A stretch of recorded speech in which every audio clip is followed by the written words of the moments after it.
साथियों नमस्कार। आज बाबा साहब भीमराव अंबेडकर जयंती है। सभी हमारे जितने भी छात्र छात्राएं हैं, साथी लोग हैं, सभी को अंबेडकर जयंती की हार्दिक हार्दिक शुभकामनाएं। साथियों, आज हमारे देश के लिए जो बाबा साहब भीमराव अंबेडकर ने काम किए, गरीबों का आवाज, शोषित वंचित दलित जिनके बीच जो भेदभाव थे उनको हटाने के जो काम किए वो बाबा साहब भीमराव अंबेडकर। बाबा साहब भीमराव अंबेडकर का जन्म एक दलित परिवार में हुआ था और इन जब ये जो स्कूल जाया करते थे तो इन्हें खिड़की के बाहर मतलब कक्षा के बाहर बैठाया जाता था, क्योंकि यह दलित समाज से आते थे और अंदर में सिर्फ और सिर्फ ऊंची जाति के लोग बैठा करते थे। निम्न तबके के जो भी लोग हैं उनको शिक्षा नहीं दिया जाता था, शिक्षा देने से वंचित किया जाता था और भेदभाव किया जाता था।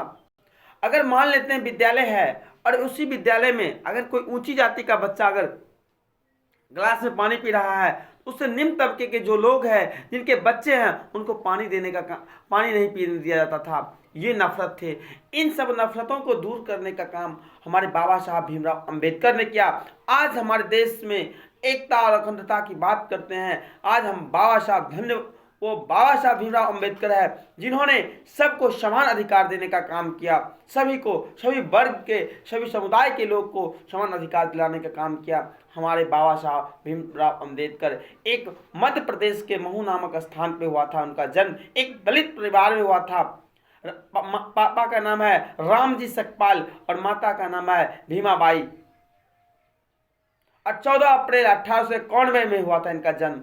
और उन्होंने जब ये उन्होंने इस दुख को सहा, पूरी जीवन भर दुख को सहा और दुख को सहने के बावजूद भी, क्योंकि उन्होंने कभी लड़ा नहीं, उन्होंने कभी डरा नहीं, अपने आप को हौसला कायम रखा। और हौसले जब जिनका बुलंद होते हैं वो आसमान की ऊंचाई को छूते हैं, जिसका मिसाल आप लोगों के बीच है। और बाबा साहब भीमराव अंबेडकर वो आईना है जिनको देखकर हम आगे बढ़ सकते हैं। न डरना है, न झुकना है, न लड़ना है, क्योंकि बाबा साहब भीमराव अंबेडकर जो हमारे समाज के लिए किए, हमारे लिए किए, ये गौरवशाली है।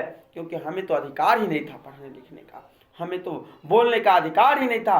वो महान हस्ती जो बाबा साहब भीमराव अंबेडकर ने हम सबों को यह अधिकार दिलाया, उनको मैं सशक्त नमन करता हूं, क्योंकि आज उन्हीं के देन है जो दलित छुआछूत की भावनाएं हद समाप्त हो चुकी है। जिस देश में छुआछूत की भावना होगा वह देश कभी विकास नहीं करेगा। ये हिंदू है, ये मुस्लिम है, ये पिछड़ा है, ये अति पिछड़ा है, ये दलित है, अगर ऐसी बातें होती हैं उस देश की कभी भला नहीं होगा। इस देश को बर्बाद करने में जातिगत मुख्य फैक्टर होते हैं, जातिवाद मुख्य फैक्टर होता है। क्योंकि देश बर्बाद तब होते हैं जब हिंदू मुस्लिम सिख ईसाई आपस में लड़ते हैं, तब जाके देश में हम लोग एक होकर रहेंगे। क्योंकि धन्यवाद, वो बाबा साहब वो महान नींव है, महान पिलर है, जिन्होंने इतना मजबूत है कि देश की एकता बल देते हैं। क्योंकि हम लोग एक है, हम लोग हिंदुस्तानी है। ये धन्यवाद बाबा साहब अम्बेडकर को देना चाहिए। और आज अम्बेडकर जयंती है। आप सबों को ढेर सारे शुभकामनाएं हैं हमारे मॉडर्न स्टडी सेंटर के परिवार की ओर से। धन्यवाद। जय हिंद, वंदे मातरम।